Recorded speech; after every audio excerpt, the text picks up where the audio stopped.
क्या आपने कभी सोचा है कि आपके अंदर भी रोशनी है और अंधेरा भी, बस फर्क ये है कि कौन जीतता है। कुरान में एक सूरह है जो इस राज को खोलती है, सूरत अश-शम्स।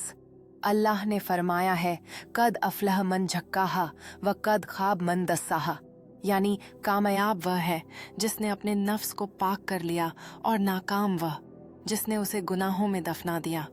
यह सूरह हमें याद दिलाती है कि हर इंसान के अंदर दो ताकतें हैं, एक जो नेकियों की तरफ बुलाती है और एक जो बुराई की तरफ। फैसला आपके हाथ में है। आज रात सूरत अश-शम्स पढ़कर एक सवाल खुद से ज़रूर पूछना, क्या मैं अपने नफ्स को पाक कर रहा हूँ या दफना रहा हूँ?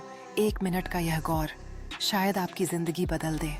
जैसे सूरज की किरणें अंधकार को दूर करती हैं, वैसे ही यह सूरह हमारे अंदर के अंधेरे को रोशनी में बदल सकती है।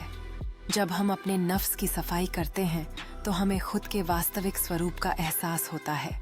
सूरत अश-शम्स हमें प्रेरित करती है कि हम अपने विचारों और क्रियाओं पर ध्यान दें ताकि हम सही दिशा में बढ़ सकें। यह सफ़र आसान नहीं है, लेकिन जब हम अपने अंतर्मन में झांकते हैं तो सच्ची शांति और संतोष प्राप्त कर सकते हैं। खुद से सवाल करना कभी न भूलें, क्या मैं सही रास्ते पर हूँ? हर निर्णय एक नई शुरुआत बन सकता है।